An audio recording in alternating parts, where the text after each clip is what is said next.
Well, there you are. Here I am in the studio. We're about to rock on the newspaper review. We're joined by founder and leader, National Interest Movement, and chairman of the Ghana First platform, Dr. Abu Sakara Foster. He joins us, and I can see him right over there. Very good morning to you, Doc. Brother, and how are you doing? I'm very well. I hope you've been well, too. By God's grace, we're well. Thank you. Great. Right before we get into it, this segment brought to you by Endpoint Homeopathic Clinic. Over the weekend, I interacted with a lot of people, and I keep saying, if you're a man, even in your 30s nowadays, don't forget to check your prostate out. Things are happening. You don't want to be caught pants down. So go check your PSA. Go let them get you examined. Go let them do that ultrasound scan, because you never know. With a lot of these problems, they're very easy to deal with when you find them on the onset. But if they take a long time, by the time you realize it, you'll be knocking on some doors you don't want to be knocking on. That's why I'm introducing you to Endpoint Homeopathic Clinic. Now, guess what?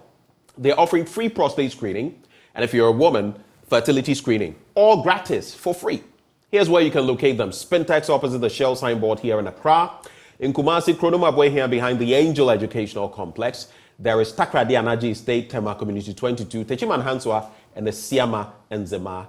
I'm sure you're thinking of calling them. Here are the numbers to call: 0244 867 068 or 0274 234 321. Endpoint Homeopathic Clinic, the end to chronic disease. But only the start of the news review. Now, coming back to you, Doc, before we get into the papers, I always do this. I'd like to take your thoughts, tease your brain on a few matters that have taken place in recent times. Prominent among them, what has happened to Daniel Yao Domelevo and the Apex Court's ruling on saying that it was unconstitutional. He's not coming back. We know that for a fact, even if the system wanted him back, because he has said he's not going to return. But with everything that happened, and now the calls by the likes of Inusaf Husseini that, hey, the president ought to be taken through impeachment processes because he has willfully breached the Constitution. What is your take on that? I think the two substantive issues is the issue of whether there's a basis for impeachment. And then, of course, the second thing is the non-validity of the appointment subsequently made. In other words, if it was null and void, should the existing Auditor General be opposed? Yes. So with those two, on the first issue, I think it's a big issue for legal debate about whether it constitutes a basis for impeachment or not. But the key thing, I think, which needs to be very carefully looked at is the warnings that were given prior to the decision being taken. If there was no objection and if there was no pointed statement to say, is there a legal basis for this? Is it not an infringement of the person's liberty? Is it not an infringement of the Constitution? Then there will be nothing for discussion. But since those issues were there, they should be interrogated very well. Interesting thoughts on that bit. Let's get into the newspapers now. Barring any issue that you yourself would like to maybe share thoughts on, if there's any such issue, you can bring that to bear before we get into the papers. Are there any, Doc? Well, I think the one you just screened about the KIA is something which touched my heart because we keep, first of all, we must congratulate our brother in Shiraj for doing what he can to alleviate their suffering. Joseph Whittle. But right. we all know that at the end of the day, you're treating the symptom. You're not treating the cause. Right. The main cause for this KIA is the fact that no industry is setting up in that north of the Middle Belt area. And that is because transaction costs are too high. And we all know what to do about those transaction costs, which is to use our waterway system all the way from Ada to PPA to reduce the transaction costs. If you look at every single industrialized country, they have industrialized around the waterways because that was the simplest and cheapest way to reduce transaction costs. no continuous road maintenance, no potholes, no nothing. You do it once and it is done. And also you can have large volumes of bulk materials being moved at the same time. Once we refuse to do this, you cannot expect any industries of substance to go and set up there. And therefore, because they will face significant transaction costs. Second part of it is that the railway line, which we should have put our mind to take all the way to join Burkina to move those goods again, that's the second cheapest way of moving goods. It's not there. So all the other interventions that you have will not address the problem because you've not addressed the fundamental issue of your waterways and railways to reduce transaction costs. And therefore, whatever incentives you give people to go there 20 years tax holiday, a tax holiday is only important to me if I'm making profit. If I'm not making profit, what good use is a tax holiday to me? And that is why you keep seeing all the concentration of industry around Tema, Accra. And of course, if that is the case, these people will come down here. And once they're down here, you cannot then say that you alleviate the problem by building even hostels. Because what happens to the next batch of people that come? So we need to clearly accept as a country where you are not treating the problem, you're treating the symptoms, and we know that you're treating the symptoms. Let's not pretend that you're treating the problem. Interesting bits in there. But then, since he is merely contributing to maybe alleviating the situation, not necessarily solving it as Shraj, I mean, he cannot solve that problem. While I read that story, one of our cameramen in the studio said to me, what they actually need is more jobs. If there are jobs, 1D, 1F, and all of that, they wouldn't end up in these circumstances. What do you think about that? Well, that is precisely what I've just said. If there's jobs are created in the production area. The question I'm posing is not that is not what you've just said, but how do we actually actualize it? Do you get it? 1D, 1F is there. All of these policies are there, but how do we get it to give the jobs, create the jobs that we're seeking so that they will not end up on the streets? Yeah, so what I'm telling you is that industries which create jobs do so under conditions where transaction costs are low, transportation is low, and they can make profit. Right now, they're not competitive, they're not making profit. And that is, you have to use government machinery. I didn't mean Shiraz should build the railway system or create a waterway. I'm saying as a government, your policy should be, let me close my eyes and do this once and for all. Right. Create the waterways, create the railways, then you reduce the transaction costs, and the industries will come there by themselves, whether you have 1D or 1F or not. It's interesting, isn't it? It's interesting because we've had a plan on building railways and the network and all of that. This administration has said a lot on that. Is it surprising that we've not made that many inroads when it comes to our rail infrastructure? Well, I think that this is an indictment on priority setting. Because it's not that we don't know. We know that it is not efficient to keep moving goods along the roads. We know it is not efficient to keep issuing contracts for the same roads. Are you with me? Right. So and sometimes we tire of talking about these things because this is not even worth talking about. At the end of the day, other people have done it. It is clear what needs to be done. The priority setting is waterways, railway, and then roads. Okay? Not roads, and then later maybe railways, and then maybe waterways. That's not how other people have developed. So why do you want to develop upside down? And if you know it, why aren't you doing it? It's because we are not putting the priority setting on those things, which will really, lift the country from the bottom up and also spread development everywhere. It's much easier to just concentrate on, Accra, Tema, Kumasi, and then be doing the small things which everybody can see.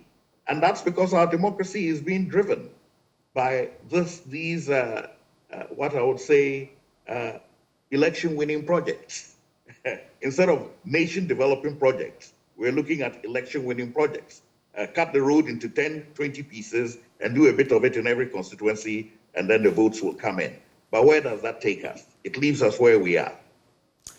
Interesting thoughts, and I feel you. I hear you on these bits. I've always said that, there are some of our funds that we say we're going to, like the ADFA, among others, that we say would allocate to specific projects, 4 or 5 of them. If we actually followed through on those and said, look, we're going to construct these road networks, whatever the situation may be, barring any force majeure situations. We'll continue on these. And if any government were to target, look, Kanafo, I'm going to do a few of the things that generally you expect of me, like holding up the economy, trying to restrict corruption and all of that. But my focal areas are going to be 4 or 5. Let's say I'm going to focus on health infrastructure to ensure that by the end of the first 4 years, there will be no bed syndrome. You will not go to a hospital facility and be turned away. All hospital facilities dotted across the country that have not been completed, I'm going to complete them. Maybe I'm going to eradicate all schools under trees, like palpable. So that within a 4-year term, we can hold them accountable to that. And we can say that, okay, schools under trees are a thing of the past. Schools without furniture are a thing of the past. Hospitals without enough beds are a thing of the past. Rather than spreading ourselves thin. But it appears that is the propagandist, the political approach. And all our parties, none of them is exempt within this Fourth Republic, have played along. So I guess we're in a catch-22 situation. We're in a fix. Absolutely. And the point here is that if you keep on that road, if you keep on that path, things only get worse and worse to the point where you get to a point where you just can't manage at all. Because by then, the weight of doing things the wrong way stops progress altogether. And that's, I think, something we all need to step back and think about. And that's why in the national interest movement, we've simply said that, look, we've got to get back to a situation where we put the national interest above partisan interests. Right. And we make those decisions with the context of a long-term national development plan, which binds everybody to it. And then we work on it on segments. And that way, we will keep making progress in building the spine for these transaction costs to be reduced. If you build the railway from Tema to Mpakadan, fine. Then let's do the waterway.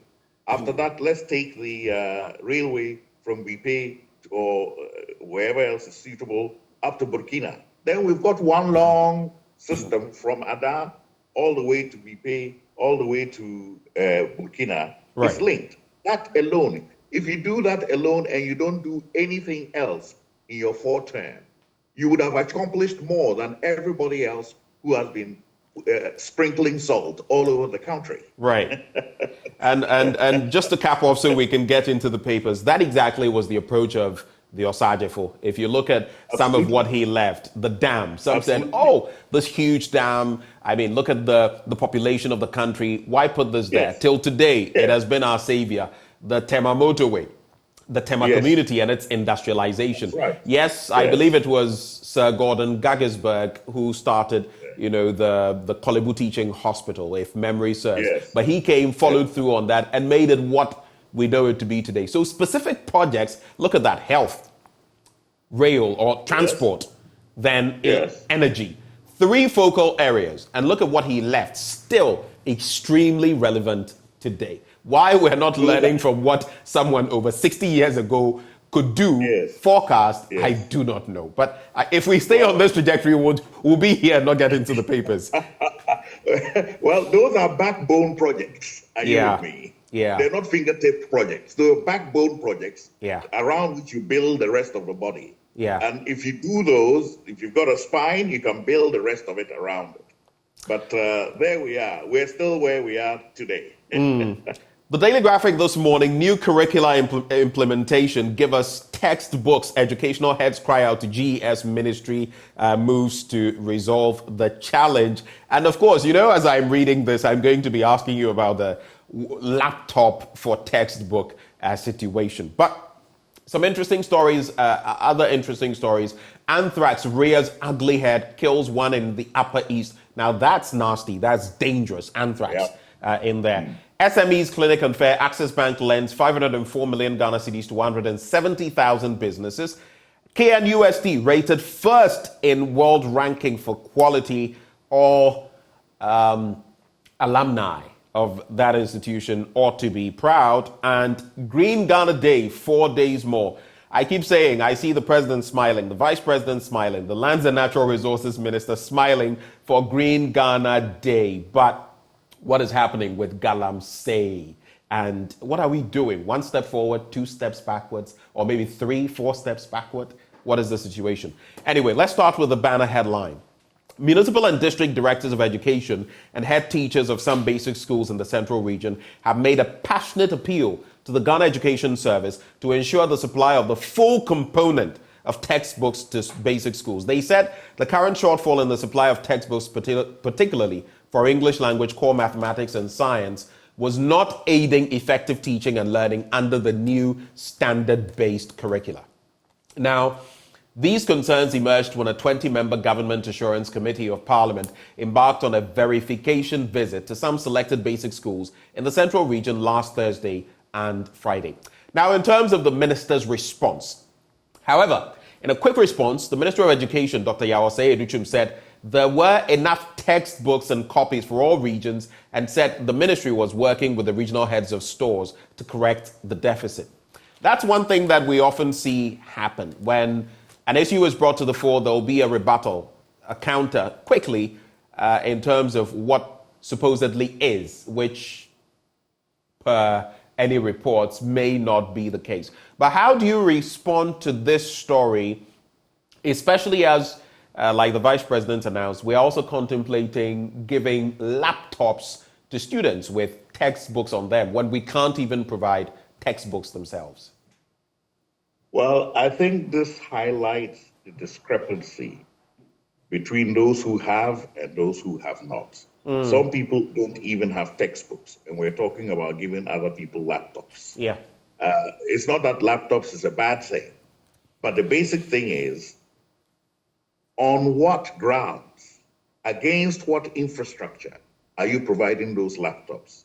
Are people who are still under schools, under trees, going to sit with raindrops falling on their laptops? Where do they even have the electricity to charge them? Or are we going to say that those people won't get any? It's only the people in the urban areas that will get the laptops, whilst those people in the rural areas don't even have the textbooks. So this is part of the problem, where we keep not doing the basic things that we need to do that will lift the whole bottom up in terms of our progress. But we want to do the, flashy things at the top that attract attention, that suggests that we have done something new, and therefore there's some attribution to us to be voted for, So I think going back to it, what that headline is simply saying is that, look, we don't even have textbooks. So Right. Give us the textbooks first. And I think they're right. And it is a symptom of an underlying malaise where our priority setting is driven by the need to appear to be doing something new, something worthy of being kept there. And therefore, vote for me. Let's go to the basics. Let's address the problem of ordinary people. Let everybody have a meal a day before we talk of caviar in the evening. That's interesting. Caviar in the evening. Anyway, let's get into other stories now. And maybe we can pick those stories from page 16 and 20. Let's quickly get there as we talk education and also health, safety. So one person has reportedly died of anthrax in the Binduri district in the Upper East region following the consumption of the meat of a dead cow suspected to have been infected with the disease. It then shows you that this cow wasn't taken through the normal process of slaughtering and all of that. It was dead, and he consumed the meat. Now, a circular issued by the Regional Health Directorate dated the 2nd of June 2023 and signed by the Regional Director of Health Services, Dr. Emmanuel Kofi Jochi, a copy of which the Daily Graphic has cited, said in all, 4 cattle had died in the affected community. He noted that 11 suspected cases had been identified and contact tracing efforts were underway in the affected communities to track down those who were suspected to have eaten parts of the flesh of the dead cow. He said as a way of responding swiftly to the disease, all districts, particularly those sharing borders with Binduri, were required to be on high alert and prioritize certain measures to contain the outbreak. Additionally, he called for the intensification of surveillance activities and risk communication in all communities as part of measures to tackle the disease. Now, just to cap off, anthrax is an infectious disease caused by gram-positive rod-shaped bacteria known as Bacillus anthracis. It occurs naturally in the soil and commonly affects domestic and wild animals around the world. People can get sick with anthrax if they come into contact with infected animals or contaminated animal products. Now, this is smack down your alley in terms of your part of your background and all of that. But I'm also asking myself, why would people patronize or go for meat that they know didn't go through the normal health processes? Poverty? Let's look at the extenuating circumstances and what has happened here. What would be your solution to this, Doc? Well, I think the first thing is that there's the issue of containing it within the area it has occurred. And then, of course, there's an issue of what is the systematic process of checking all around the country, not only there, to make sure that meat is fit for consumption before it is sold. The third element is how do you ensure that the movement of these cattle does not spread it to other parts of the country? Now, going back to the first issue, we know that people kill animals domestically and eat them without any certification. I don't know whether in this incident that is what happened. But where people are killing animals and selling, there should always be a veterinary officer who certifies that this meat is safe to eat. And this is not a very big job. What it needs is people on motorcycles who know the points at which the meat is sold. And every day they have to wait until that person comes and gives them a tag to ensure that that meat is fit for consumption. This is done in rural villages all over East Africa, Tanzania, where they eat more cattle than we do. So I don't see why we shouldn't be able to do it here if those systems are put in place and they're effective. And even you can collect a small tax for that, because in return for tagging the animal that is fit for collection, they pay a small fee, and that is what keeps the person on the motorcycle moving around every day. And there's a very heavy penalty if you're caught selling any meat without a tag on it.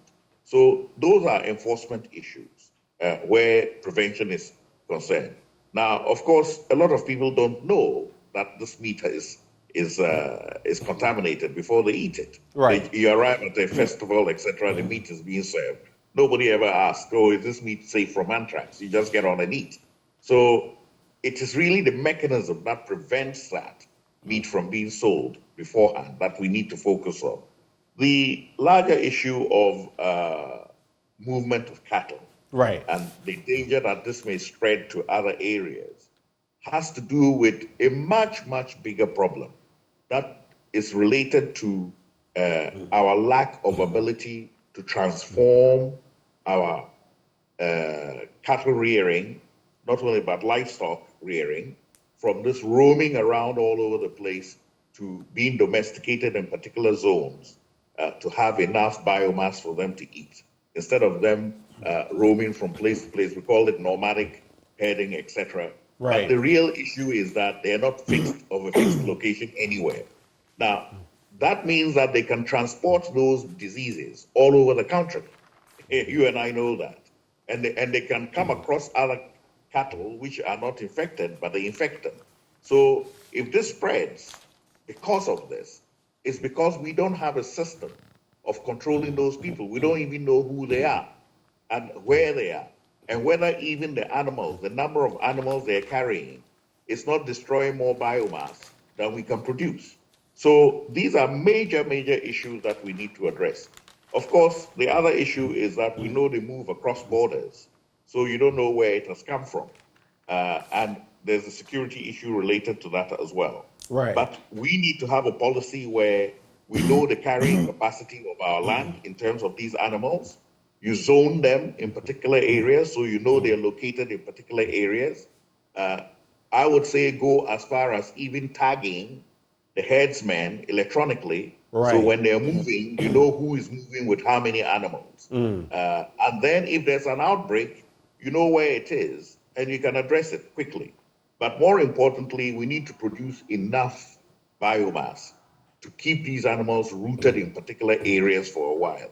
And that means all the crop waste that we don't do anything with, we end up burning. If we bale it and convert it into silage, it can be used for these animals and even sold to create some income for young men in rural areas. Right. We get some of these balers from India. They can do that. In India, some people don't even grow any crops. They just bale the leftover of crops and sell to animals. And they have more animals than us, but they're able to manage. So it's a matter of changing the system and ensuring that we don't continue to perpetuate this free roaming cattle everywhere. Let's take a quick look at other stories. I'll not get into this one, but on page 17, there's a hot issue there. Politics, big issue, violent extremism. The likes of Kathleen Addy, chairperson of the NCCE, Mumuni Likbalmo, a policy analyst, Superintendent Ifyatenge, retired, Director Public Engagement, Parliament, among others, share their thoughts there. You might want to take a look at that story for those of you watching us. But on page 18, MPP poised to win Asin North by-election. That's according to Evans Nimako, Director of Research and Elections with the NPP. And he says, for us, the battle is still the Lord's and winning will be our portion. On page 19, Okudzeto Ablakwa, the Member of Parliament, hails Rawlings's modesty, of course, on the back of June 4. But the main story I want us to take a quick look at. The Kwame Nkrumah University of Science and Technology has been adjudged best university in the world for its contribution to the provision of quality education in line with Sustainable Development Goal 4. The prestigious accolade was announced in the 2023 Times Higher Education Impact Rankings, which was published last Thursday. KNUST secured the top position globally in the quality education category with an outstanding score of 93.1, surpassing all other universities worldwide in that category. Aalborg University in Denmark and Lingnan University in Hong Kong jointly earned the second position. Quick reactions, very quick reactions to these stories. Well, congratulations to KNUST, congratulations to Ghana and our hardworking lecturers who get paid not as much as they should get paid. But more to the point, so we've got this accolade. How is this translating into our society in terms of boosting industry, in terms of, getting some of the outputs, the products of this university being engaged and lifting up our own economy? If we are not having those industries here, right, we're simply training them to migrate elsewhere, and then you end up importing the products that they produce from there, further deepening law. So again, basic things. We got to look at this. It's not just a matter of educating them. You have to have a market and you have to have industries for them to come into. And if you don't invest in those, you simply lose them. It's not a coincidence that these days you frequently hear of Ghanaians excelling all over the world. But the question then is, why aren't they excelling in their own countries? And the penchant for not using our resources. Again, we go back to the political system, which has exclusionary processes based on, which party you support or what color your hair is, etc. We have to have a very inclusive policy, very hard driven, of using our best people for our development. And if you're not doing that and you're exporting them, then what is the point of producing them in the first place? Right. Interesting perspectives being shared there. Let me just, I don't know whether you're a fan of Accra Hearts of Oak. I assume you are. I don't know why my mind is telling me that. But they have been suffering. In fact, they have sustained 4 losses in recent times, sustaining a winless streak. And now, according to some reports, they are battling against relegation, though they are nowhere near there. They are placed 11th now on the league log, and they left their fans infuriated with their last loss to Real Tamale United by 1-0 to 2. That is the tail of the tape from there. Are you a Hearts of Oak fan, Doc? Well, I have to say that my in-laws are Ghans, so I have to support them a little bit. You're naturally affiliated. I also hail from the north, so okay. I think they win by RTU. RTU. Be highly celebrated, especially my uncle of fame, Alaji, or I would say Lepura, who was the founding member of RTU. So I think this is in his honor. We will celebrate that win. Okie doke. Let's get into a few other papers, just about 2 or 3 of them, major stories, and I'll pick them out so we can react to them. Daily Guide, Uforiata hits Captain Smart with 10 million Ghana CD suit. Mahama PPA's ditched the economy, that's according to the World Bank. NPP Sierra endorses pop-up. Voltairean Basin project, hope of Northern Region, that's according to the YANA. So for here, the Daily Guide newspaper, I'm going to be focusing on this one for now. Former President John Dramani Mahama has been blamed by the World Bank for Ghana's current ailing economy due to a power purchase agreement. According to the World Bank, some of the country's PPAs with independent power producers signed under the Mahama administration were too expensive and wrong. The World Bank has expressed concerns that they needed to be reviewed urgently. This comes after the Mahama-led NDC signed take-or-pay contracts that have compelled Ghana to pay 12 billion Ghana cedis for power that was not consumed. But we do know that that power has been rerouted. We have avenues for them. I mean, it made no sense to me to be sitting there paying for something you were not using. But that is what the World Bank is saying, that those agreements were not, in fact, in the best interests of the country if you looked at the agreements that were signed. And then also on page 3, the bit about a surprising move in which 2 members of the ruling MPP in the Karaga constituency are cashing in on the opening of nomination for the party's flag bearership. In other words,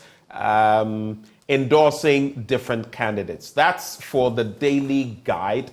Then I will add this one. NPA impounds 181,000 liters of smuggled fuel in the Western region. That is in the Finder newspaper. The story is on page 9 of that newspaper.